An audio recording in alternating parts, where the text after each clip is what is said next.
Aloha, everybody. Welcome to FAFSA 101. This is a special session intended for our new coordinators, our new college access professionals across the state, going into the free application for federal student aid on a beginning level FAFSA 101 training. This session is sponsored by Hawai'i P-20 and the Pacific Financial Aid Association. A little bit of housekeeping. This is not a webinar, so this is very much a interactive training that we can actually see you guys. You guys can unmute yourself. We're going to ask you that you please do keep muted while the presentation is going on, and if you need to, feel free to unmute yourself to ask any questions you guys might have. The chat is open if you guys want to talk story and say aloha to everybody, or if you guys just want to ask a question through the chat. I will be monitoring that throughout this presentation. And again, this presentation is being recorded and will be posted to the college's Within Reach Hawaii.com website and PACFAA.org. So yeah, that is what we're doing today. Our agenda, we're going to be taking you guys through creating an FSA ID. We're going to be talking about FAFSA completion, common mistakes, some tips and tricks that you guys need to know, and then really the next steps. This is going to be a quick moving 2-hour training that is intended to answer any questions you guys might have and to guys give you an overview of this free application for federal student aid. With that said, I'd like to bring to the stage your presenter for the day. His greatness knows no bounds. His knowledge has transcended the state of Hawaii for generations upon generations of Hawaii students.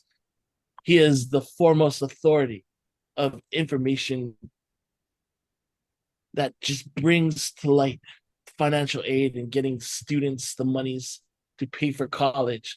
Ladies and gentlemen, put your hands together for the godfather of financial aid, Mr. Frank Green. Aloha, everybody. Thank you for joining us. Yay, all right. I do these things just to get that kind of an introduction. It's really good for your ego. The head grows a little bit, maybe problems getting through the door, but it helps every now and then to have a wonderful introduction. Thanks you, DJ Gus. I want to also thank DJ Gus, who will be with us today to work the chat and deal with some of the questions, as well as our cash money princess, our director and coordinator and boss, Lauren, who is really the one that we could not do these things without her behind us, pushing us and beating us and slapping us and getting us going. Thank you, Lauren, very, very much. So as DJ mentioned, this is kind of what we're going to cover today. We're going to go through the entire FAFSA process, focused on 25-26. Just so you know, there's not a lot of big changes between 25 and 26. Literally, I mean, I found 2 pages that were different, and the only thing different was the title of the question. The question remained the same. There's no differences really between 25, 26, and 24, 25. It's the same thing. All right, starting this whole thing off, the very first thing that needs to happen is students and parents need to get an FSA ID. If you're not familiar, the FSA ID is the electronic signature the student is going to use for all things related to federal financial aid. So you need it to start the FAFSA. They're going to need it to sign the FAFSA when it's all done. They'll use it, or a student would use it for loan applications. It is used for anything related to federal financial aid, again, to start applications as well as signing them when they're done. It is technically still called an FSA ID. I will let you know the trend right now is to start calling it an account. So you're going to hear it referred to as a FAFSA account or the financial aid account. It's the same thing. That's what we mean when that's being said, is still the FSA ID. The deal here is every student has to have their own. And as far as the parents, it kind of depends on the situation. If the parents, and I'll give you some of the more common situations, if the parents are married living together with the student and filed a joint tax return. And for 25-26, that will be the 2023 tax return. Then I only need one parent to have an FSA ID. If the parents filed separate tax returns, then I'm going to need each of the parents to have their own FSA ID. Parents, if you already have or have had an FSA ID, maybe for an older child, or maybe you yourself were in college at some point, you don't make a new one. That FSA ID is your FSA ID for life. What you will need to do if you have forgotten is to go through the retrieval by clicking little buttons that says, I forgot my username, I forgot my password. But you cannot make a new one. You cannot erase the old one. You must retrieve the original FSA ID. We do encourage our students as well as our parents to write it down, take a picture, put it in your contacts, tattoo it on the inside of your thigh. I don't care what you need to do, but we want you to remember this FSA ID. You, especially parents, you won't use it a lot. You'll use it once in a while, like once or twice a year, but you have to have it every single year because financial aid, as I'm sure you're aware, we do every single year. In the case of divorce or separation, then I only need one parent to have an FSA ID. Which parent? That depends which parent provided the greater support for that student over the last 12 months.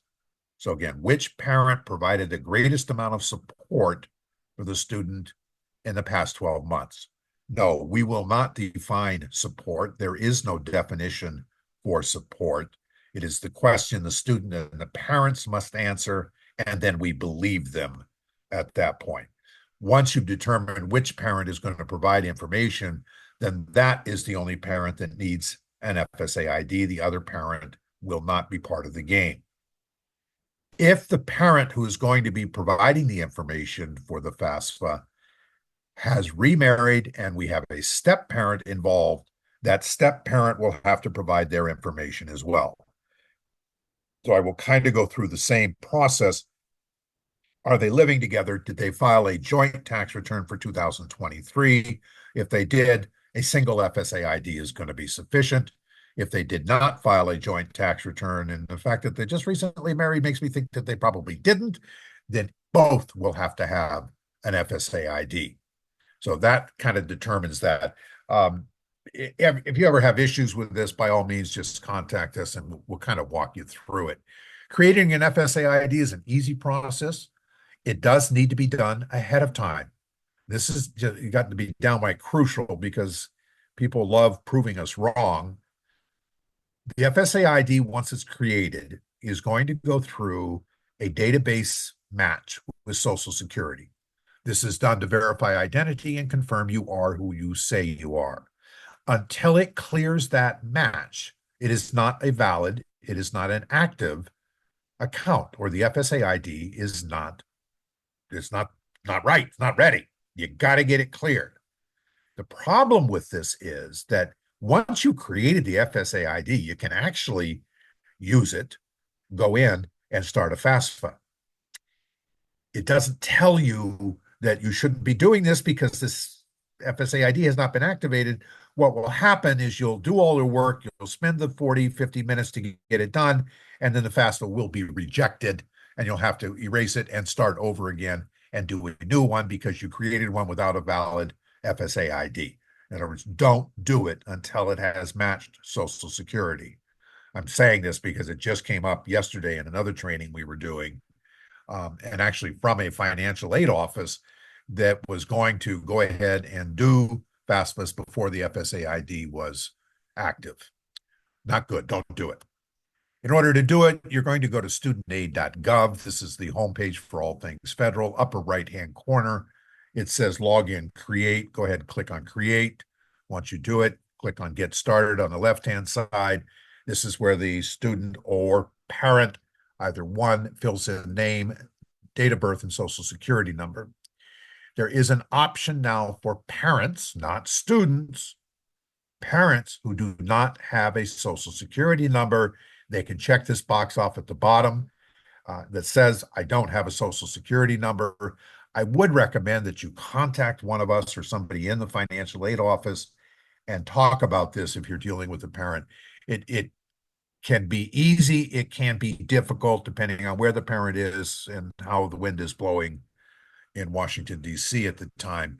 But they can create an FSA ID without having a social security number. The student cannot. The student needs to have that social security number. In entering the information here, it must be exactly the way it appears on the student's social security card. So I cannot take nicknames. You cannot give me, I wish mommy and daddy gave me names. This information, the name and the date of birth must be exactly the way it is on the social security card. And again, I mentioned we're going to check. And if it doesn't match exactly, then it's going to get thrown out. Username, this is your FSA ID. It's a combination of your username that you will create now and your password. So don't wait for an email that says, here's your username. Your username is your FSA ID is the username and the password that you're going to create on this screen. So username, again, up to the student, make it up. It is unique nationwide. So if you were to just type in Smith, the response you would get would say, already been used, you can't use that. What I recommend to my students is rather than scrapping the whole thing and trying to come up with something else, that was obviously the first thing that came to their mind. It's the best chance we have that they might remember it. Add some numbers to the end. Put your zip code, put your cell phone number, put your date of birth at the end. Stick with the original font. Again, you might be able to remember that and just add some numbers. It will tell you when the username is acceptable, meaning nobody's used it yet at all. Email address, this must be a unique email address. You cannot share with parents or other siblings. We do not recommend using a school's or business email address. We recommend that the student use a private email address like Gmail or Hotmail or Yahoo or whatever else is out there. And if they don't have one, they should go get one. It needs to be an email address that they're going to have access to basically for the rest of their life. It's how we confirm stuff and how we retrieve when we forget is going to come from the email address. So make sure it's something they can use forever and ever and ever. And same thing for parents. I don't recommend using a business address. Password, you Hey, make it up. Yes. hey, Godfather. What we got? We got a really great question, and this is Love actually it. pertaining to one of the problems that we had last year between the FSAID and the FAFSA. But what do we do when a student has a super long Hawaiian name, like Ivi Kaikoa Kalani Kapui Pai Kalani Nui? Hyphenate it and add some more to it. No. Um, and what's going to happen here is that in the FSAID and the FAFSA, it's going to be a little bit different. You are limited in the number of characters that you can enter. And I'm sorry, I don't remember the exact count. But the answer is keep typing until you can't type anymore. So when you're creating it here in the FSAID, type in the name as many characters as it will take, and then you're fine. But that becomes your new last name. So stay consistent throughout the process and use that as your new last name. It will still match Social Security. Again, I don't know the count exactly, but they don't actually match your entire name. They take the first 7 characters or something like that and match those. That's as far as they go. So if you've got 30 characters in your last name, we're not looking at all those characters at all. So it's okay to be truncated in this case. And it does happen. It's a good question. Excellent question. So Frank, Yep. one of the issues that we had last year was that on the FSAID there is a character count, right? On the FSAID. On the Yes. FAFSA part, there is no character count. And we're hoping that has gotten resolved this year. We're hoping they resolve that to make it the same, because the problem was students had the ability to put their full information on the FAFSA, and then we were getting into problems where it wasn't matching. Yeah, you need to stick with what you create in the FSAID. Okay.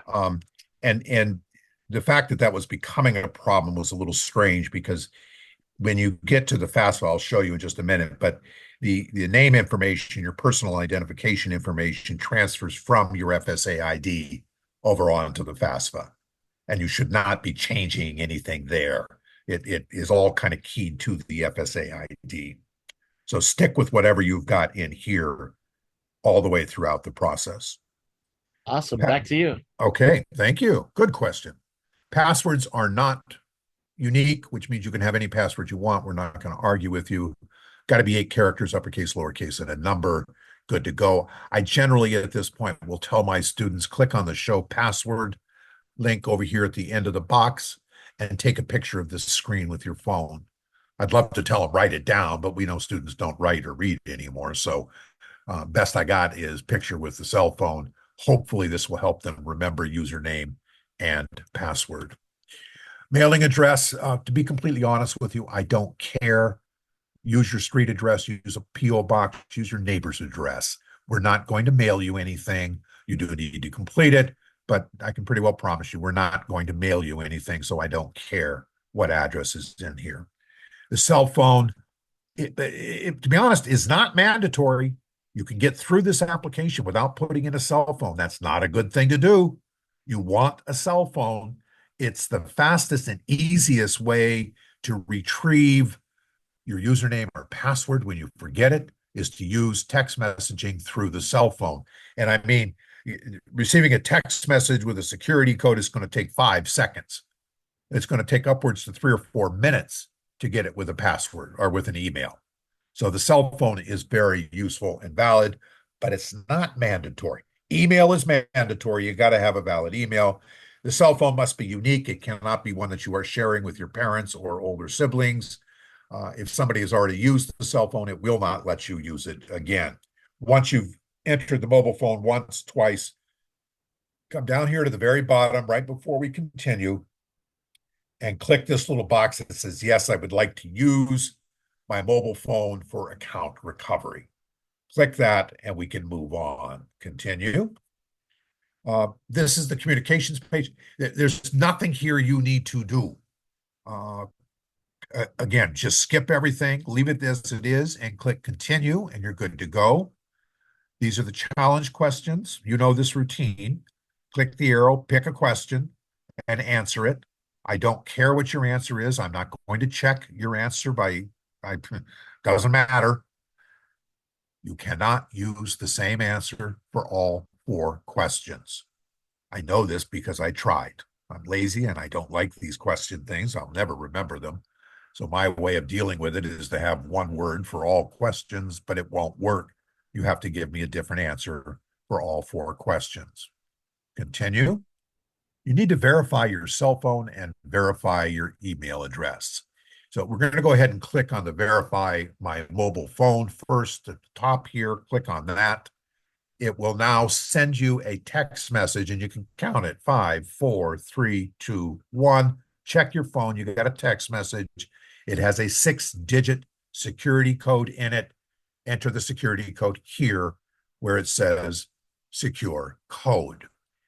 Once you've done that, bottom right-hand corner, click on verify.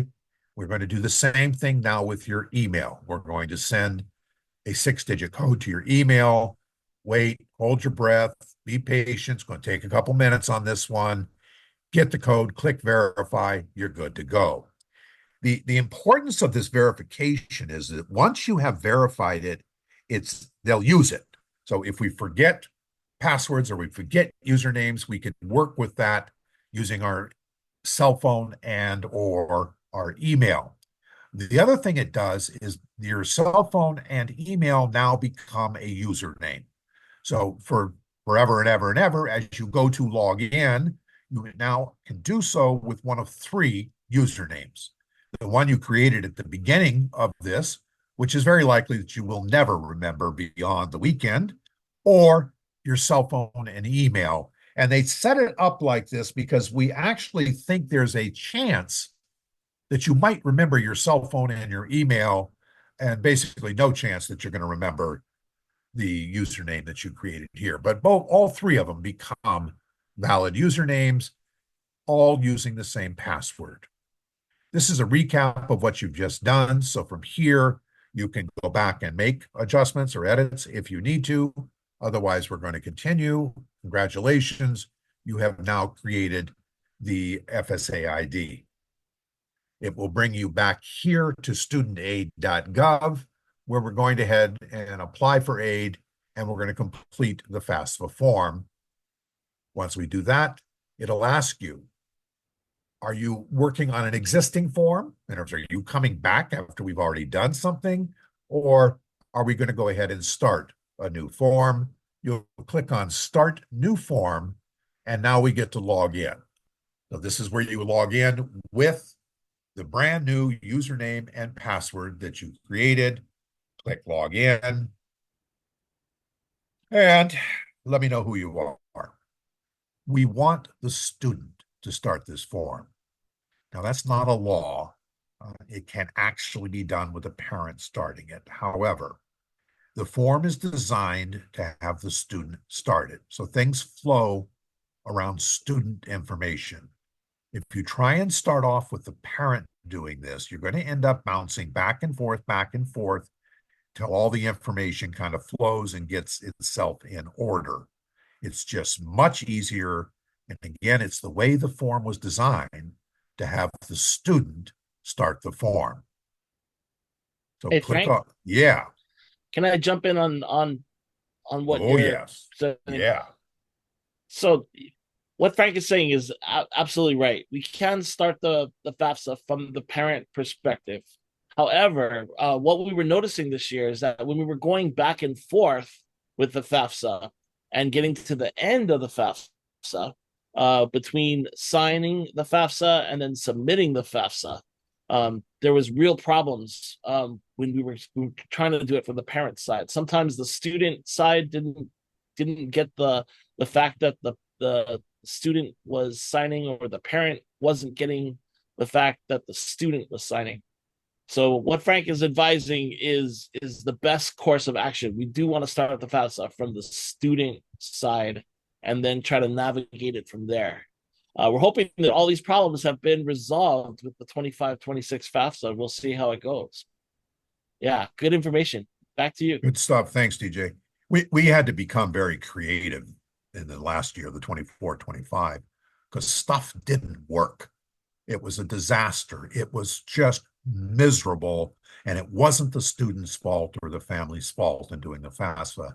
FAFSA just, it was a miserable product they put out, and it didn't work very well. So we started to become incredibly creative with what we do in what order. And it may not necessarily have been the spelled out, but it worked. And that was our concern only, was to get it done so the student can get through the financial aid process without getting so frustrated that they're throwing computers out the windows and smashing them up. We'd never want that to happen. So started off as a student, and we can move. Now, there are 3 or 4 pages here of propaganda, letting the student know what the FAFSA is. Hopefully, they don't need any of this. It just takes time. I don't think you're going to learn much or anything, but this is a video. You can view the video. You can read about what to expect. You can view another video. I'm going to back up here. How long will it take? It's right up there at the top. It says 1 hour. Well, it will take up to an hour if you proceed to read all of this stuff that they throw at you that is irrelevant and doesn't matter. So I recommend my students skip it. Just click continue till you get to this one. Then at the bottom where it would say continue, it says start the FAFSA form, and we can jump right in and get this done. And then you're going to be done with this thing in 30, 40 minutes, nowhere near an hour. Student identity, this is pre-populated. This information is going to be brought over from the FSA ID. It is grayed out, basically, meaning you cannot change anything. Don't even think about changing. Changing this information is not a good thing. First off, you can't do it on the FAFSA. You would have to log out and go back into the FSA ID, and that's where you could change it. But realize as soon as you change something, it's going to go back through the Social Security database match, which means you are now on hold for 3 to 5 days until that database match is completed and things are okay. then you can move forward. But you're not going to be able to change something and go in and do your FAFSA on the same sitting. It has to, again, clear Social Security's database match. So hopefully when we get here, we're not trying to change anything whatsoever. Moving on, state of legal residence. It'll pick up the city, or I'm sorry, it'll pick up the state from your address in the FSA ID. You can change it if that's not your state of residence. And then we need the date the student became a legal resident. If you were born in the state, just give me the month and year you were born. Continue. And just so you know, I guess this is not an eligibility question. This has nothing to do with your eligibility for aid or how much you get or what you don't get. This is called an institutional question, meaning it's used by some schools. Some do not use it for tuition determination. Are you eligible for resident or non-resident tuition? And I can tell you in the state of Hawaii, we don't use this. That information that we need or may need to determine residency comes from an admissions application, not the FAFSA. Continue. This is the approval. This is the page for the student to click approve, and we'll see that next. It's at the bottom of this. What they are approving is you are giving FAFSA permission to contact the IRS and transfer your tax information into the FAFSA automatically. I realize that many of our students, especially if we're dealing with high school seniors, probably didn't file taxes for 2023. No worries. You still need to click and provide the approval. FAFSA will contact IRS, and IRS will say, no tax record on file, and we can move on, and life is good. Parents, you will have the exact same question, the exact same approve button that you will need to do when it gets to your side. I have two comments about this. You can groan and moan and whine and cry and scream and yell all you want about providing FAFSA permission to get your tax information. And I can certainly understand concerns that you may have, but you don't have a choice. Either you do it or the student is not eligible for financial aid. And that is black and white, cut and dry. There's no way around this. You provide the approval or the application will be rejected and the student is no longer eligible for aid at all. And then you will go in and provide approval and we reestablish eligibility for the student. But you just don't have a choice with this. For those of you who may be familiar with the data retrieval that we dealt with 2 years ago, that didn't work very well, sometimes work, sometimes no work, very frustrating. This works very, very well. We had no problems with the transfer of the tax information here at all. They did something right, and this is really what they did right, is the connection to the IRS. So again, at the bottom of this page, bottom right-hand corner, is the approve. Click on the approve and move on. Student personal circumstances, marital status as of the day they're completing the FAFSA. I would expect for most of my high school seniors that we're checking off single. Click continue. What will be their year in college when they start college in the 25-26? Now, we know they're not in college yet. They're still in high school or if they're seniors. But when they begin school for the 2025-26 school year, so that will be August or September of 2025. Will this be their first year, second year, other, or will they be in a grad program? We have some problems with this because we have some very ambitious students who look at that and say, okay, I'm going to college and I'm going to keep going and going and going until I become a doctor or a lawyer and I get my advanced graduate degree. Well, more power to the student. We always encourage that type of attitude, but slow down a bit. You don't have your undergraduate degree yet, and that's really what we're talking about. When you enter 25-26, you are not going into a grad program. You're going into an undergraduate program. So let me know what year, first, second, third year. And then at the bottom of this, do you already have a bachelor's degree? In other words, are you in fact going into a grad program or are you going back for a second bachelor's degree? This is crucial because much of the federal financial aid is for undergraduate first-time degree seekers only. So Pell Grant, for example, if you're going into a grad program, you're not going to be eligible for Pell Grant if you have a bachelor's degree. We're going to click continue. We're into the dependency questions, or questions that are used to determine a student's dependency. Do we need parent information or not for the student? This is the first section and most of the questions here. And it's things like, is the student active duty military? Is the student a veteran of the armed force? Does the student have their own children or other dependents for whom they provide at least 50% of the support? I promise you that if I get an 18-year-old that checks this box off, which would then make them independent, the school or the financial aid office is most likely going to come back to them and ask for documentation to prove that they are providing at least 50% of the support for that child. Anytime after the age of 13, were they an orphan, were they a ward of the court, or were they in foster care?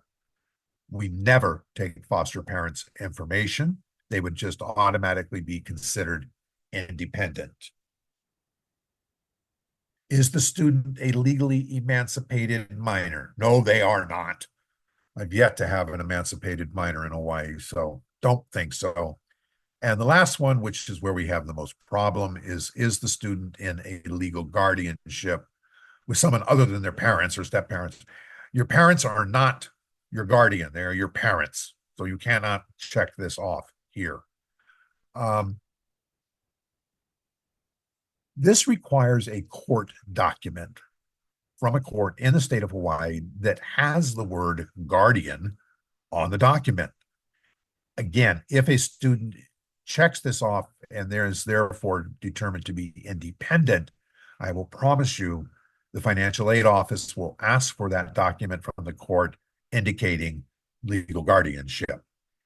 The issue we will come across here is that we have many, many students who don't live with their parents, but they are using or they're living with the grandparent, auntie, uncle, neighbor, friend, whoever, with a power of attorney. A power of attorney is not legal guardianship, and that doesn't count. So in situations like that, there is another section where we can deal with it, but it's not here. Otherwise, we're going to click none of these apply and continue. Hey, Godfather. Yeah. Got a really great question in the queue. Good. What if students have early entrance to college or taking early college classes while still being in high school? Are they considered first year? More power to them. We definitely encourage them to pursue that. And there are the early college programs. There's also the AP exams and IB programs that give the student college credit or let them earn college credit while they're in high school. However, when they enter the college, it will be their first year that they're being admitted as a regular student for attendance in a degree granting program at an institution of higher education. Boy, was that long-winded or what? And I think I got all the words right in that one. They're still a first-year college student. Now, more power to them. If they're coming in with 12 credits or whatever number of credits, that's going to help them out. It's less money they're going to have to pay in the long run. But again, still first year. The exception that we can argue here is we have students coming out of high school, not a lot, but we got them, that have not only earned college credit, but they've earned enough to be awarded their associate's degree at the same time they're getting their college or they're getting their high school diploma. That student technically is not entering his first year because they're going to go in at least a second year and quite possibly a third year student and finish up their bachelor's degree, which means they would be entitled to check off a box that says second year or even third year beyond that because they have the associate's degree. I'm going out on a limb and telling them don't do it.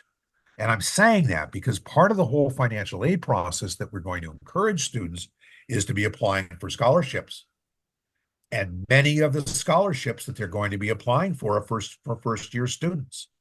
I don't want the student losing their eligibility for scholarship because they busted their butt while they were in high school and got college credits.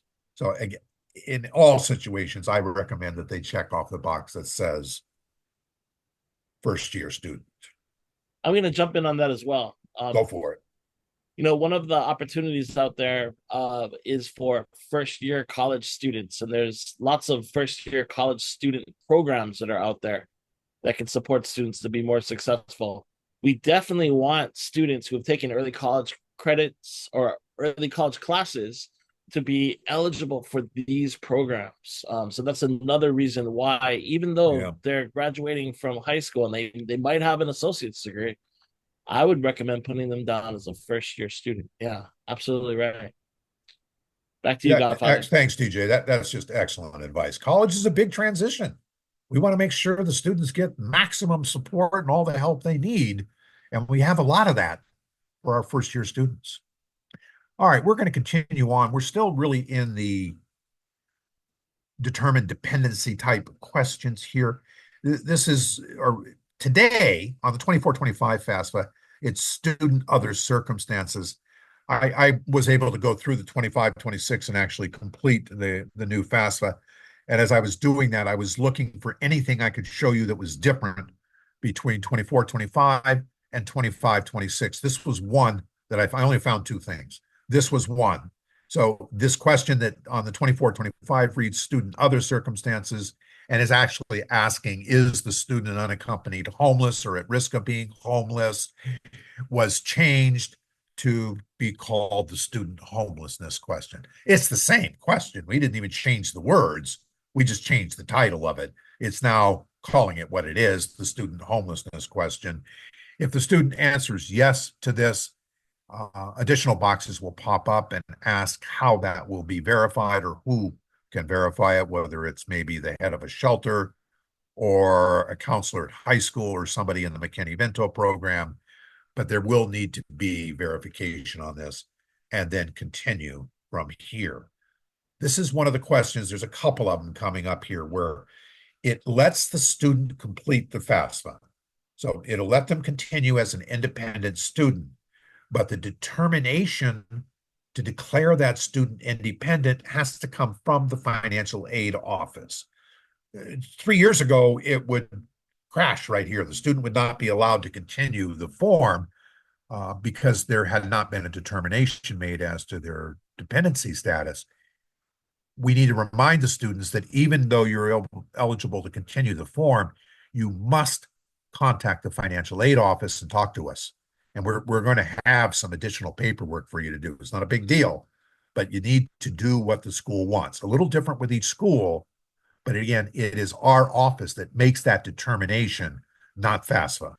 So we're going to need to see, we're going to need to talk, we need to meet you and understand what's going on. Continue. These are the unusual circumstances.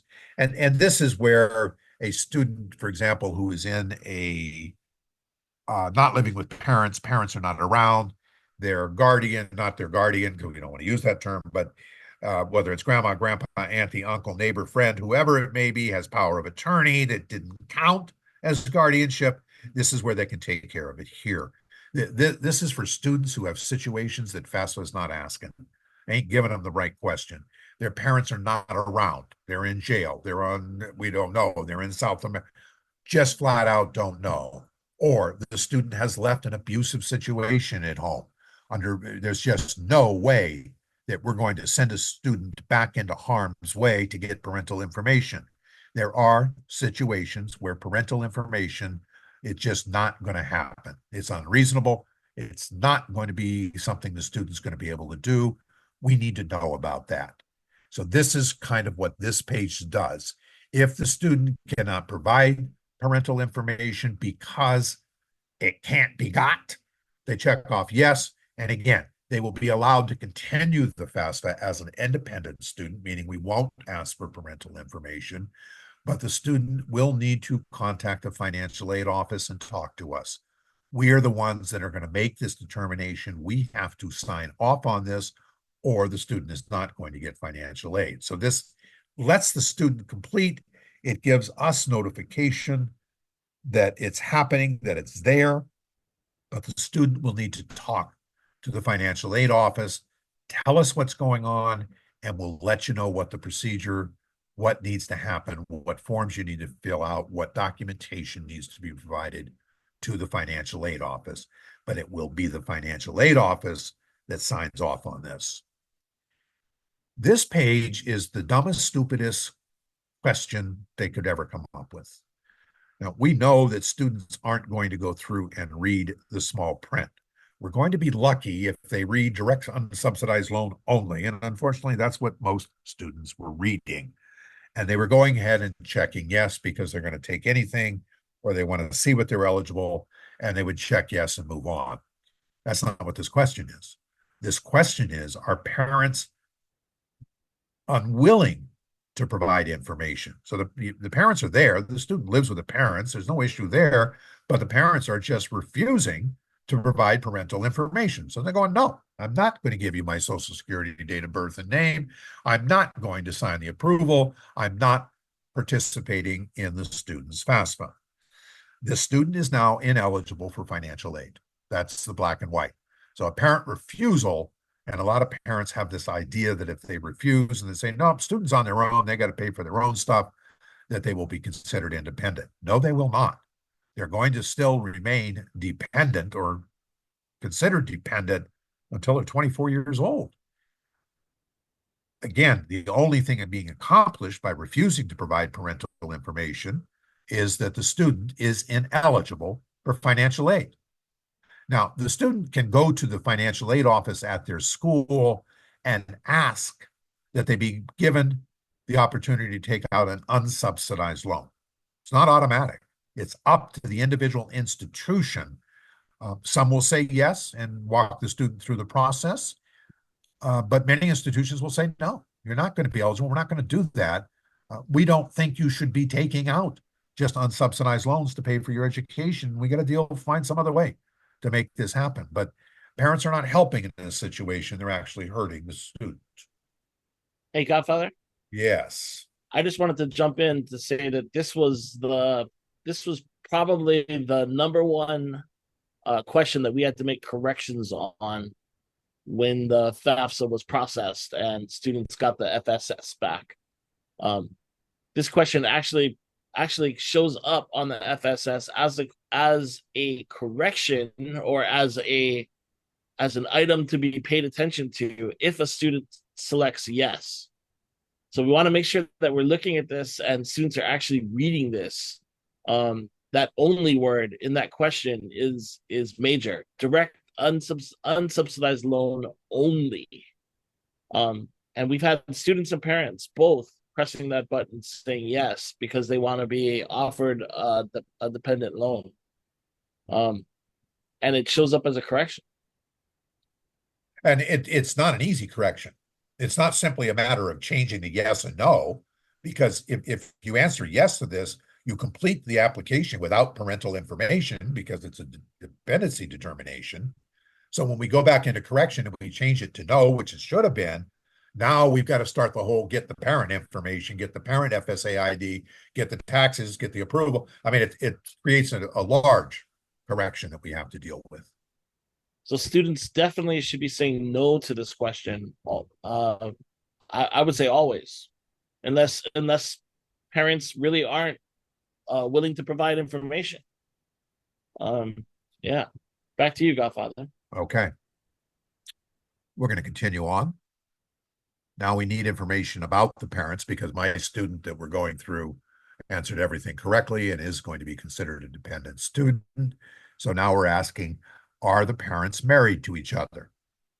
We answer yes. It means I've got two parents and they're going to need to provide, or the student will need to provide the information for the parents, including first and last name, date of birth, social security number, and email address. Now you can see here that I have parent and other parent, or parent and parent spouse or partner. I don't care which is which. You can provide mom first and then dad, or dad first and then mom. What we are going to recommend you do is provide only one parent's information here. So pick a parent and give me their information. So if we pick mom, Give me your name, date of birth, social security number, email address, and then click invite and skip dad's information or skip the other parent's information. We had issues with this last year, big time. And providing both parents would cause more issues. So one of the workarounds that we kind of discovered was only provide one parent right now. We're still going to need the other parent's information, but I'm going to have the first parent give it to me as opposed to the student giving me. So I don't know with 25, 26 if they fix this, if we're going to have an issue, but just to be safe, provide me one parent's information. Now, if you are giving me, just example, mom's information, the information you give me must be exactly the same as what mom used to create her FSA ID. They will check, they will match, which means we know the exact name, date of birth, social security number, got to be same. So students, this would be a good time to call mom and dad over and say, help me out through here. Because especially with names, we may have different names that are on the social security card, but it does have to be exact. This is frustrating because if it doesn't match the information they used in the FSA ID, what'll happen is it'll just tell you, computer's gone down, we're unable to process this, try again later, bye-bye, which has nothing to do with what the problem is. It won't tell you what the problem is. I don't know why they do it. I think there's some very sadistic people writing this information and just punishing students. But it's frustrating. But no, the computer's not down. No, it's not unable to process. It's the information doesn't match, and we need to make sure it matches. I always apologize to my students right up front for this demographic section. There are 4 pages of demographic questions. They're an absolute waste of time for the student. They don't belong here. They have no purpose.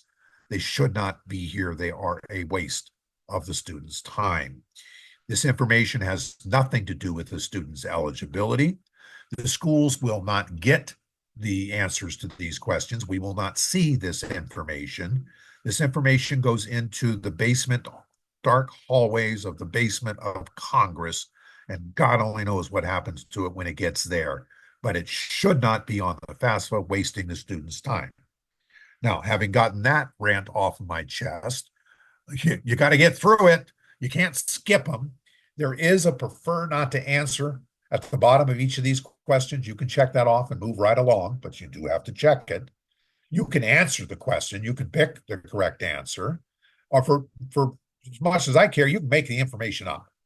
It's not relevant. It has nothing to do with your eligibility. I don't care what you're putting there. And again, there's a couple different things. Prefer not to answer. I was at a high school the other day out on the leeward side, and I recommended that everybody check off, yes, Cuban. Let them figure that out coming from Hawaii. Prefer not to answer and move on, continue. Now we're back into the FAFSA. This is where it's got real. Citizenship status, you got to let me know what you are. First option is U.S. citizen or U.S. national. Second option is I am not a U.S. citizen, but I'm an eligible non-citizen, meaning you are a green card holder. And if you are a green card holder and you select this option, it will pop up with another box that will ask for the A number, which is the alien registration number. It's on the front of the green card. It no longer has an A in front of it, and for that matter, the card's no longer green, but you get the idea, and you'll know what I'm talking about. The exception to this is our Pacific Island students, so our Micronesians, Marshallese, and Palauans that would check off eligible non-citizen. They do not have a green card. No, they do not have a number, and the one they think they have is coming off of an I-94 arrival form that is not an alien registration number. They do not have an A number. Say, just click continue and move on. And then it will probably freeze here and not let them move any farther because they didn't answer the A number. And that's where they get very creative and start typing in taxpayer identification numbers, the A number from the I-94, all sorts of things which won't match and will reject the FAFSA eventually. The reason it's giving them a bad time is because back at the beginning, where it asked for state of residency, the only way our Pacific Islanders can get through this is by not selecting Hawaii as their state of residency. They need to select wherever they're from. So FSM, Marshall Islands, or Palau as their state of residency. Then when they get here, click non-eligible, they can skip the A number and that works. If I've totally confused you and you deal with Pacific Islanders, get in touch with us and we'll kind of walk you through it. We deal with it all the time. The third option is that you are neither a U.S. citizen nor an eligible non-citizen. Unfortunately, you're not eligible for financial aid. I would strongly recommend that students in this situation check with their college and career counselor at the high school level and have a little discussion about whether it's worth to continue filling this out because you're not going to get federal aid. Parents' education, no stress, pick the best thing. Give me your best guess. Parent killed in the line of duty, no. High school completion status. Student, how are you going to complete high school before you go to college in 2025? Will you be receiving your high school diploma? Will you be receiving a GED? Are you homeschooled? All of that's acceptable. I'm fine with that. It's the last one, none of the above. I don't know what that means. You completed high school by none of the above. How else would you have completed high school and or its equivalent? We don't recommend students check off none of the above. If you do, I promise you, you're going to get a phone call from the financial aid office and says, what? What does that mean? And we're probably going to send you back in to correct this. None of the above is not a good answer to the high school completion. We need to know what high school you did complete if you completed high school. It's a very simple process. Enter the state, enter the city, click on search. It'll bring up a list. Go ahead and check the oval next to the name of your high school. It'll move it over and show it in your FAFSA automatically. What it's also doing by going through this is it is verifying that it is a legitimate high school. And we've been doing this long enough that we think we got them all on that. And continue. Student finances, and this is not going to be a lot because if the student was working and had taxes, we're getting that information automatically. Parents, pay attention. You're going to get the exact same questions coming up. And I mean, they are identical. This is the second change that I found in the 25-26 FAFSA. And again, that's it. I had my two changes, my homeless, and here we've added two other questions about a retirement plan rollover, starting off with an IRA rollover, and then any other type of pension plan that's a rollover. This has to do with parents, possibly students, who have a retirement plan and have closed that retirement plan, taken those funds, and put them into another retirement fund. So it's just going from one to the other, pure and simple. In doing that, maybe, depending on what type of retirement plans, but it could be that once you close the one retirement plan, it's going to count as income. It has to be reported on your tax form, and it would show an inflated income. You're not going to use it to pay for college. It's not available to you. It's your retirement plan, which we don't penalize. We don't touch them, but there's nothing on the tax form that tells me it was a rollover.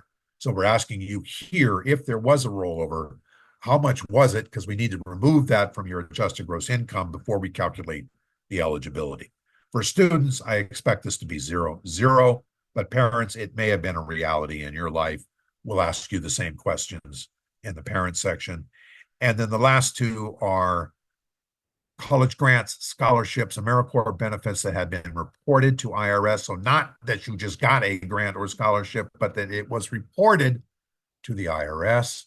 Zero, nothing was reported to IRS. And did you receive a foreign earned income exclusion? I don't think so. So give me a zero in that box. So for the student, I think we got 0, 0, 0, 0. Moving on. Do enter the zeros, by the way. Don't leave the boxes blank. This is asking for assets. And again, parents, I'm going to ask you the exact same questions. I don't expect my student to have a very complicated financial life at this point. They may have a bank account. We're asking about how much money you got in that bank account. Now, this is talking about savings and checkings. We know that goes up and down. You get paid, you get plenty of money. You pay your bills, you go out spending, you whatever, and now you stay broke. Give me the low number, not the high number. And again, we know that it goes up and down and probably not going to make a significant difference one way or the other, but not taking any chances. Give me a low balance, not the high balance. Current net worth of a business or investment farm. So the business minus any debt would give me the net worth.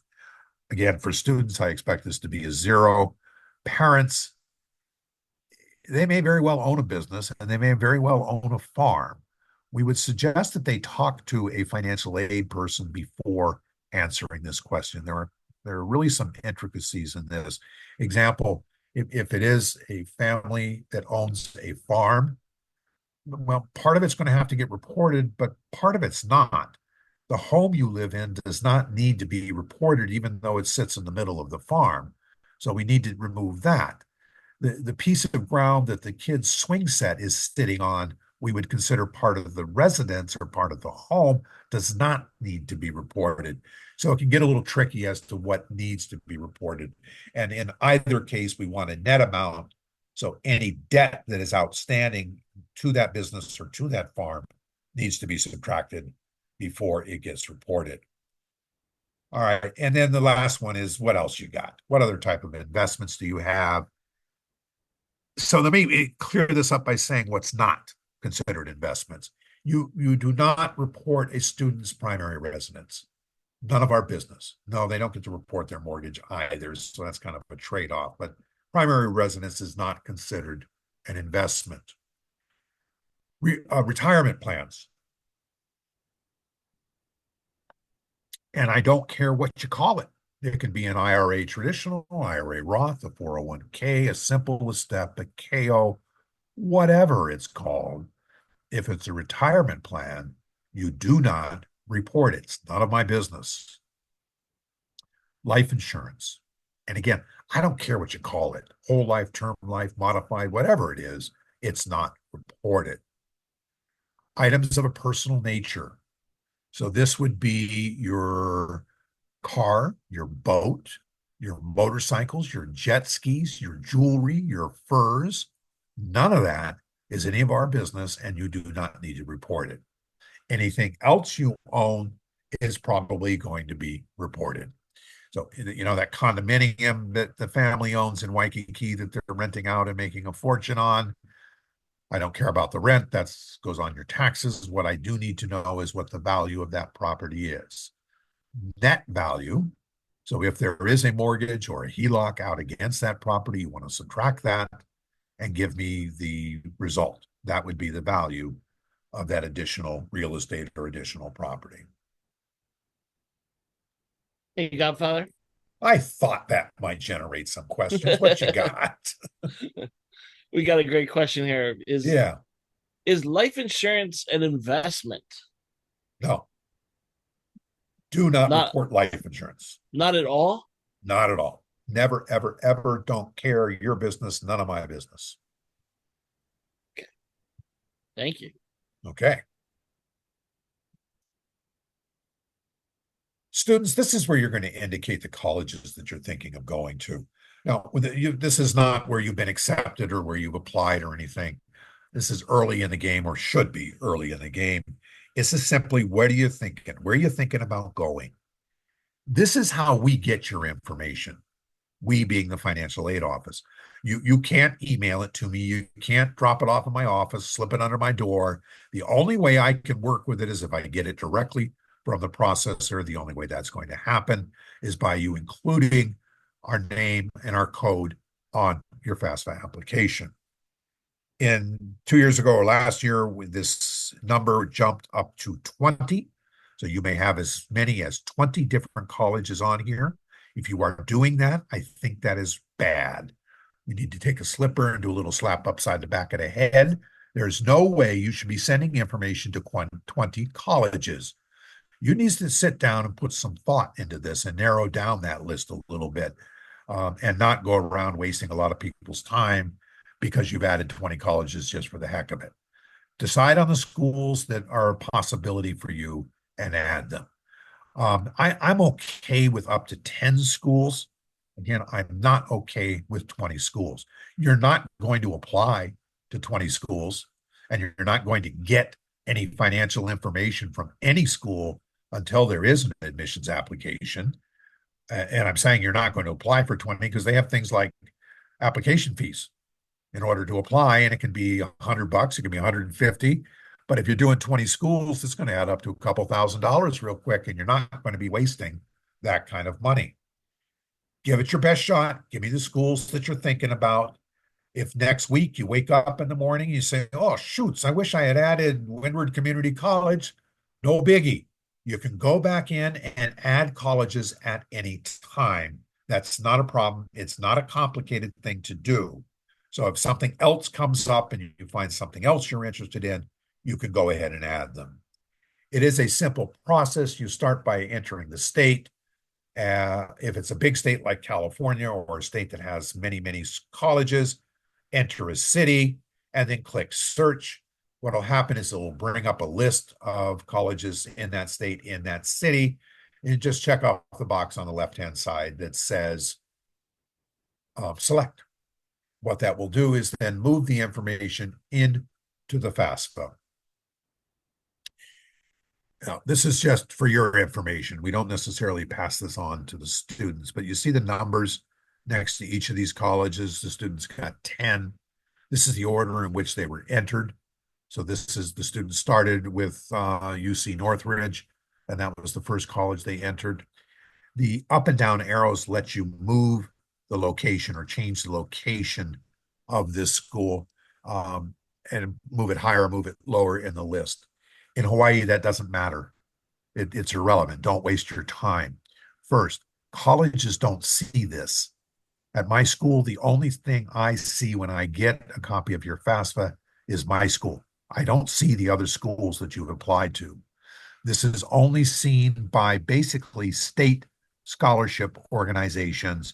And California, I can tell you, they pay attention to it.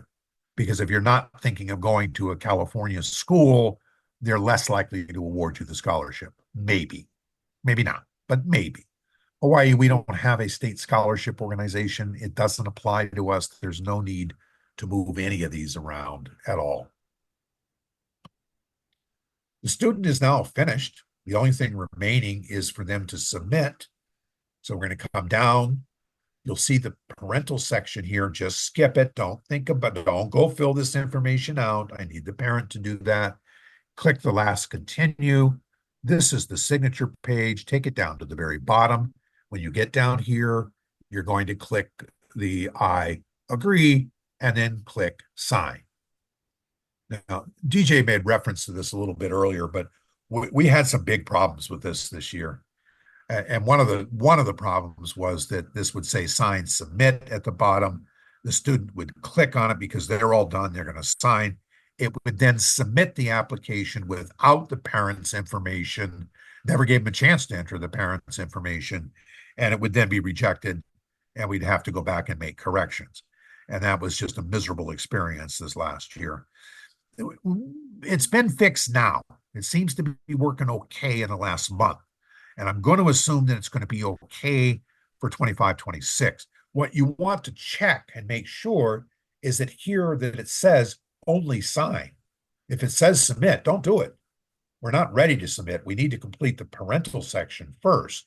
But if it's just sign, the student would go ahead and click on the sign and move on. It'll let them know, okay, you're doing good, you're almost there, but we still need your parents' information on this. Miscellaneous, what can you do next? What's going to happen? This is the email that the parent may receive. Remember when we added that one parent's information and we clicked invite? This is the email that would be sent to them to invite them. I say may receive. The feds are not very good about these emails going through, and I'll give it 50-50. 50% of the time, the parent will not see this email. Maybe it goes to junk mail, maybe it goes to spam, maybe it goes to China. I don't know, but the parent is not seeing the email. That's fine. It's not important. And I know parents get a little upset because they were told they were going to get an email and they don't get an email, and we don't care. They can just go back to studentaid.gov and log in, and life is fine. The email's nice if you get it because it has a link right here that you can click. It says get started, and that will take them into the FAFSA. But again, it's not necessary. They can go to studentaid.gov, click log in, get to the login screen, and they will now enter their username and password. Make sure the student has logged out. You cannot have two people logged into the same FAFSA at the same time. You're just asking for trouble by doing that. So students out, parent, you will now log in with your username and password. When you log in, you're going to go over here and accept the invitation that came from your student. You are not, the parent is not creating a new FAFSA. It's not their form because they're not going to school. What they are doing is providing information on the student's application to help determine the student's eligibility, but it is not a new form. Accept the invitation. This lets you know what we're doing with it. Go ahead and continue. Parents, you get the same PR type stuff, garbage about what is the FAFSA, what happens next. Read if you want. You may also just skip by clicking continue 1 time, 2 times, 3 times, 4 times, and then we're going to start the FAFSA and you're in. Same screen that the student came in, the parent identity pulled from the FSA ID. This may not be changed at any point at all. It won't even let you touch it. Continue. This is parent where you will provide the consent. And again, this is consent for IRS or for FAFSA to contact IRS. Transfer your information, tax information into the FAFSA. And by the way, just so everybody's aware, when the tax information is transferred from the IRS, it is secret. It will not be seen. Parent, you won't see it. Student will not see it. The only people who will see that tax information is me being the financial aid office. We will be able to see it in our copy of the student's FAFSA, but nobody else can see the tax information. This is done for security purposes. If somebody should happen to hack into your FAFSA, they don't get to see your tax information at all. It is secure. And the student doesn't get to see your tax information as well. That may be an issue, it may not, but either way, it's not going to be shown to anybody except the financial aid office. So parents, you'll get all the way down to the bottom of this page and click approve in the bottom right-hand corner and move on, and the tax information is transferred. And again, it works really well. We just had no problems with that at all. Parents' marital status as of today.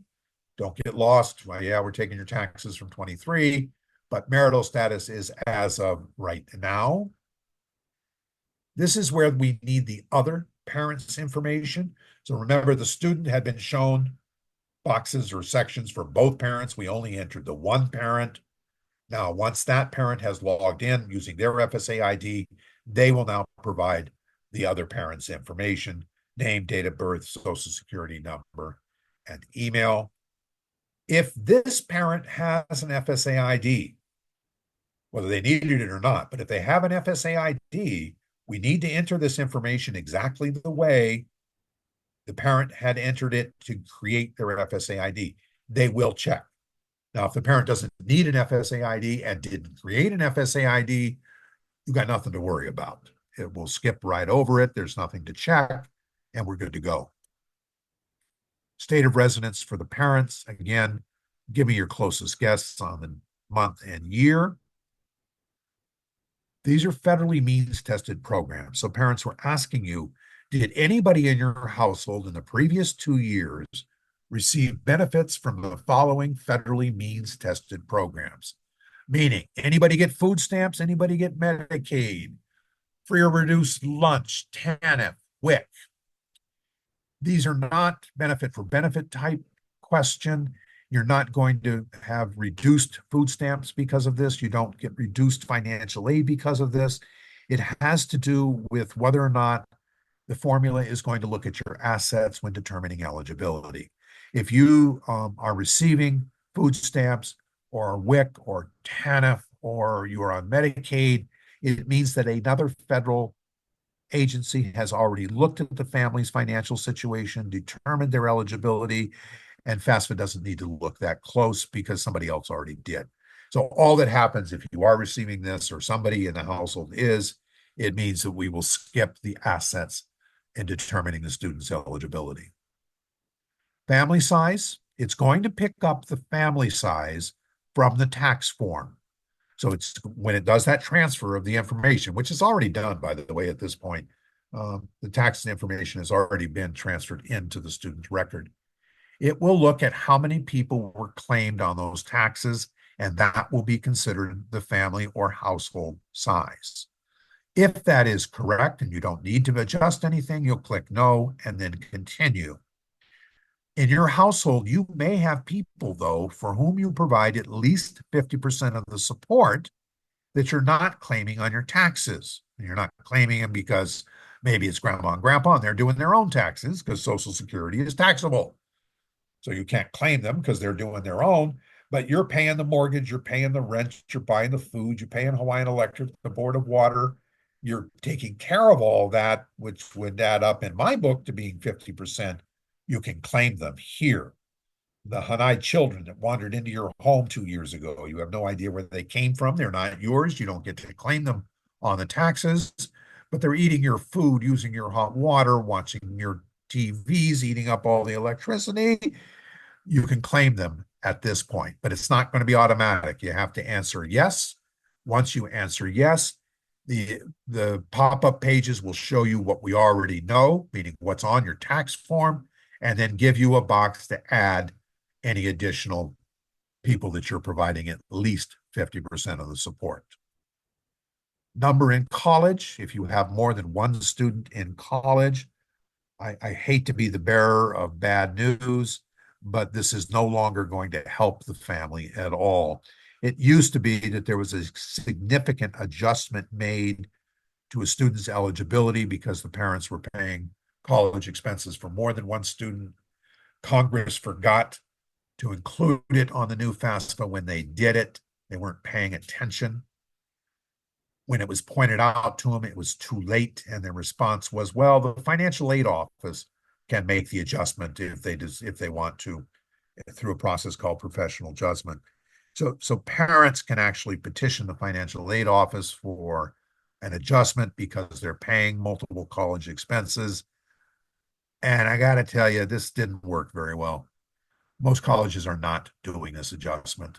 It's additional work for them. They're not required to do it, and they're just not doing it. And it doesn't help parents who are paying the expenses for more than one person in college at the same time. I understand that. The question was left on the FAFSA in case colleges wanted to use the information. Click continue. Parents, this is the same financial information that you saw for the student rollovers into taxes. If you're not sure if you had a rollover or not, contact your tax preparer and ask them. Otherwise, it will be 0-0. And then same thing on the bottom too. There is no grant scholarship, AmeriCorps benefits being reported to IRS 0. And I don't believe you have a foreign earned income exclusion 0. Unless you do, and then you will have to report what that foreign earned income exclusion was for 2023. Continue. This is the asset page. Okay, I know child support is not considered an asset, but when they redesigned the FAFSA and they got rid of a bunch of questions, this was the only place they could put it. This is the actual physical child support received, not what court documents say you're supposed to get. It's what you actually got. And it would be for the last full completed calendar year.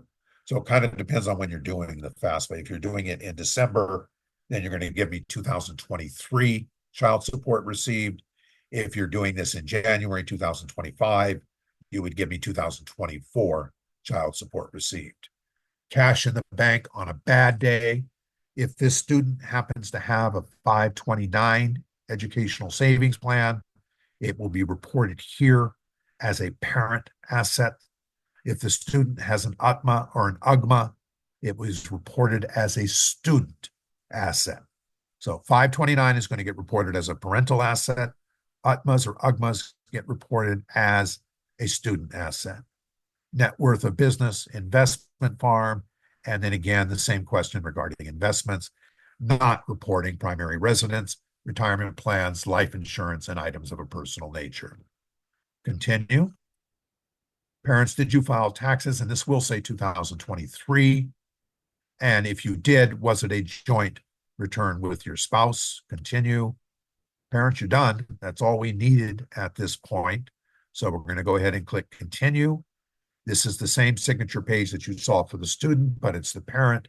And this time it will say sign and submit. So the parent will now sign it and it will be submitted for processing. Parent will see this email that says, congratulations, looking good.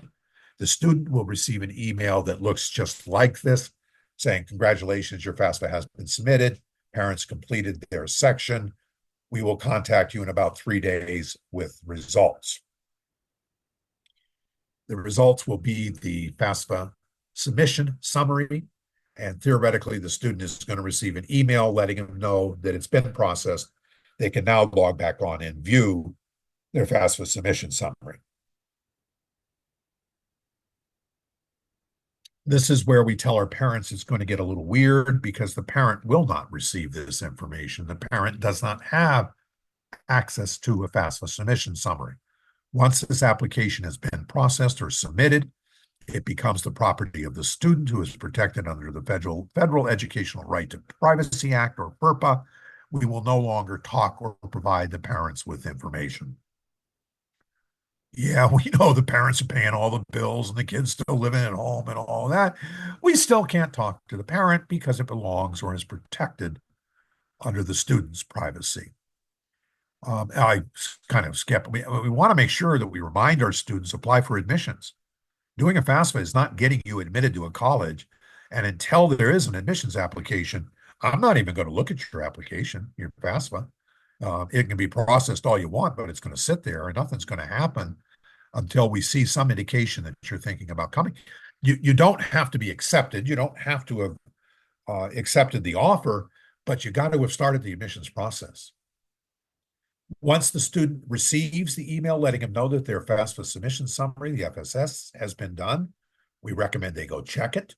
It will tell them if there's any major problems. If they totally screwed something up, it'll tell them here. And that's okay. We can fix it. I'm not worried about corrections, but we need to know about it as soon as possible. You don't want to wait till the day before classes to realize that you don't have financial aid because you didn't make a necessary correction. I mentioned we get your information automatically. To be honest, we'll get it before you get it. It takes about 3 days to get it to the students. The college get it in a day. We don't look at it. Even if you're submitting this right away, we're not going to look at it until we're ready to start processing, which won't be as soon as you like. It'll be a little bit. Pay attention to any communication that comes to you from my office. If I'm contacting you, it's because I need something. I don't have junk mail. Not going to waste. I don't have time to send out junk mail. If I'm contacting the student, it's because I need additional something. I need another document. I need another signature. I need a piece of paper. Jump on it. Get that information to me right away, because until you do, you're not going to get your money. That's the only reason I'm bothering you, is I want to make sure this is all set and pat and I can pass out the money. It is the school that will notify the student of their award, what their eligibility is. We are the ones that put dollar signs in front of numbers and send that information to the student, not the FAFSA. It's the school that provides that information. It happens differently with any school. In Hawaii, we actually will send an email letting the student know that it has been processed and they can go now to their MyUH portal and check their award information. Be careful. We will send that email to the student's UH email. It's the only way we will communicate with the student once they're in the process or in the game. It's the only way we know that it's actually the student and not somebody else that's trying to steal their information. A little tricky because the student's not used to checking that email yet. They've been working off of their private email or their high school email, and now we're going to switch over and send a notification to their UH email. Other schools will do this differently. They may actually put it in writing and send an envelope with a postage stamp on it to the student. It's just different with every school. The student will generally need to accept or decline the individual parts of an award. Now, in Hawaii, we use what's called a passive acceptance, meaning if we're going to award you a grant or scholarship, I'm not going to ask you, I'm going to give it to you. It's free money. I'm not going to say, do you want it or not? We're just going to give it to you. But things like student loans or college work study, you're going to have to tell me you want it. And there will be some additional documentation, additional work that needs to be done, but it isn't going to happen automatically. So you'll either need to accept it or decline those type of awards. Special circumstances, we talked a little bit about this, unusual or other circumstances that we have on the FAFSA where FAFSA is not asking the right questions. Complete the appropriate information on the FAFSA, but make sure that the student knows they need to contact the financial aid office in order to make this happen. We have to sign off on it or it ain't going to happen. The decision of the financial aid office is final. There is no appeal. If you don't or the student doesn't like the decision by the school, their only option is to go to another school. Our word is there is no appeal to this at all. Common mistakes that we see, trying to use commas or decimal points. We don't take pennies on the FAFSA. Everything is rounded to the nearest dollar. And if we need a comma, we'll put it in. You don't need to enter it. They've gotten really good about stopping students from putting decimal points in commas. So most of the time, the student can't even doing it. Wrong Social Security should be the first thing on my list. It is the worst thing a student or parent can do. When you start with the wrong Social Security number, it's going to go downhill to super bad from that point on. You need to make sure that you're using the correct Social Security, and for that matter, the correct name, the way it appears on the Social Security card. And it doesn't matter if you don't like your name. If that's what is on your Social Security card, that's must be reported. I Hey, mentioned, Godfather, yes, what you got? you mentioned it's super bad to put in the wrong social security number. What exactly do you mean by that? Fire and brimstone, locust plagues, and things like that happening like that. Basically, it's going to reject you. You're not going to match any of the verifications. It's not going to be able to confirm you are who you say you are. So it's going to kick it all out and reject everything that happens. Don't do it. The good news is if a student starts off with the wrong Social Security number, okay, they've really messed it up. And if they've created an FSA ID with the wrong Social Security, no, they can't go back and fix it. You can't change it. But you can make a new one because there is no Social Security number under your real Social Security. Unfortunately, if you had used your cell phone and email in the bad one, they are no longer available to you. So you'll need to go out and make another private email address. You can complete the process without having a cell phone, but you can't use the old one because it's already been taken under the bad Social Security number. Well, this is kind of what we mean when we say bad, bad, bad. And the only way to resolve this is to call the 800 number? Is to call the 800 number. And this is the last thing we ever tell a student or family to do. This is the Federal Help Center. There is an 800 number. But I tell you, I get ulcers when I pass that number out. It's the meanest thing I could do to a student or family is to tell them they have to call. But if you have to fix an FSA ID, we can't do it. The only people who can is that Federal Help Center. And that is one of life's miserable experiences. You will hate us for having you call. It's just not a nice thing to do. But I promise you, I will do anything in my power to see that we fix it before you have to make that phone call. But there are instances where there's nothing we can do, and you'll have to make that phone call. The GAO just released a report to Congress, and it just blasted the Department of Education in their handling of the FAFSA. And one of the instances they brought up was the call center. And from January 1st to May 31st of this year, that call center received just over 5 million phone calls. 4.2 million went unanswered.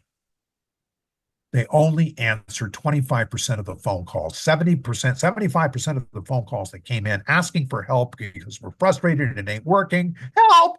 were just totally left unanswered. Just totally inappropriate. And Congress is pissed. They won't do anything about it, but they're pissed. Marital status is as of today.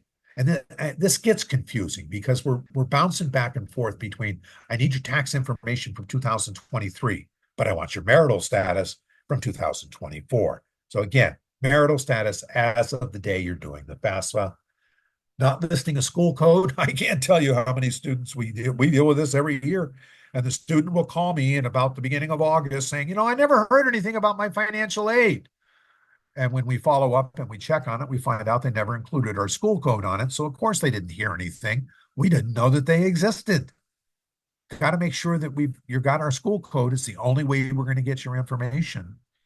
Not signing. Hopefully we're getting over this process. But if the student were to skip the sign my application and jump straight to parents and they click sign and submit, so it gets submitted without a student application, it will get rejected and the student's going to have to go back in and figure out what was wrong and then sign their application. So make sure you signed it before it gets submitted. We have an email. It's FAFSA@hawaii.edu. This is available to you. It is available to every student, every parent, every grandma, every auntie, every uncle, in short, to anybody in the state of Hawaii who has questions regarding their financial aid. You can reach us at FAFSA@hawaii.edu. Just so you folks know, the people answering those emails are DJ Gus and myself. So you're literally getting directly to us by emailing FAFSA@hawaii.edu. And I'm really proud of us. We're really good about responding to this. That kind of wraps up the formal presentation. At this point, we want your questions. The more we can help you here, the more you can help your students.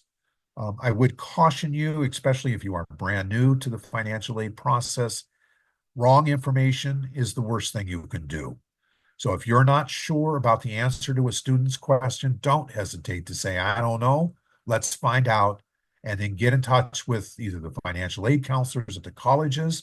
You can contact us at FAFSA@hawaii.edu, or for that matter, the college and career counselors at the high school.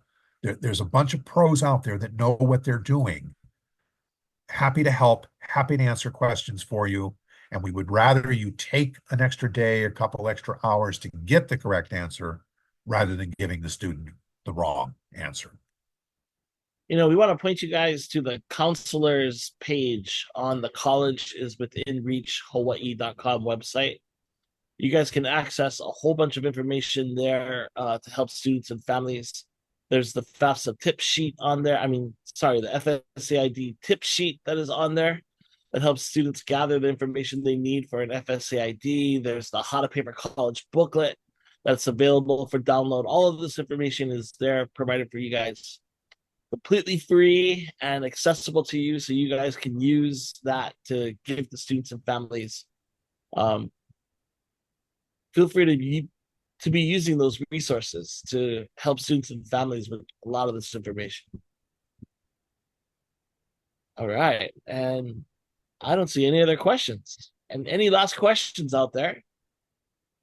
You are on with the foremost authority, the godfather of financial aid, Mr. Frank Green. And look, you did such a comprehensive presentation, Godfather, that there are no questions in the queue. That if we left their heads spinning going, I wish I never got into this profession. Don't say that. Your students need your help. You are their savior. They need somebody they can come to and cry and scream and yell. And that's you. And then when you need to scream and yell and cry, you can come to DJ Gus and myself. Happy to give you a shoulder to put your head on. And after last year, we definitely need it. So, quick question that just came up. So are we still expecting the FAFSA to come out on December 1st? I must have this mental block because I keep forgetting to talk about when it's going to open. I did it last night in our financial aid night. Yeah, FAFSA, when is it opening? It's supposed to be October 1st. It ain't going to be October 1st.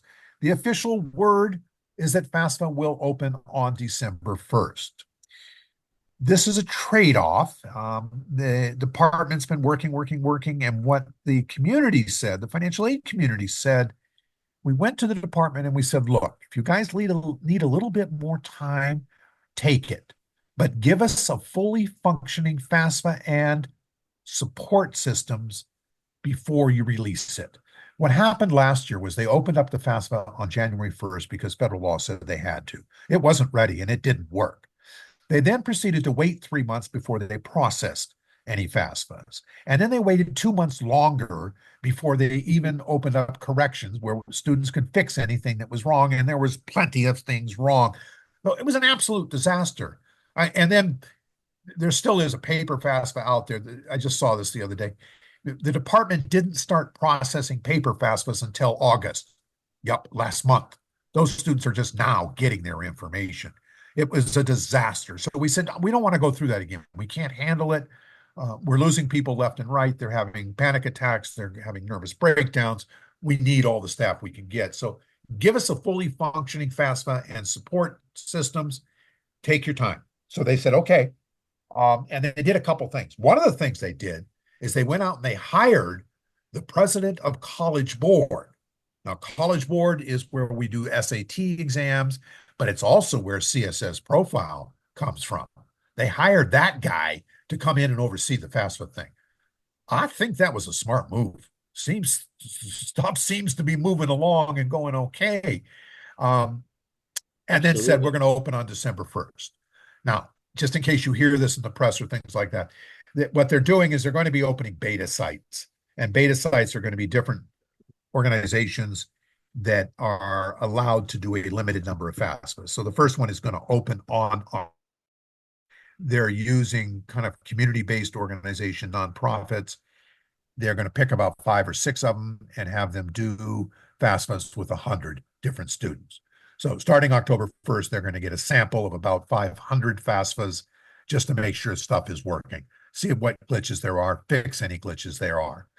The schools that are included will then receive copies of those FAFSAs, so we'll be able to know if there's any glitches on the school side. On October 15th, they're going to expand that to several thousand students. On November 1st, they're going to expand it again with beta group A, B, beta group C, and there will be tens of thousands of students.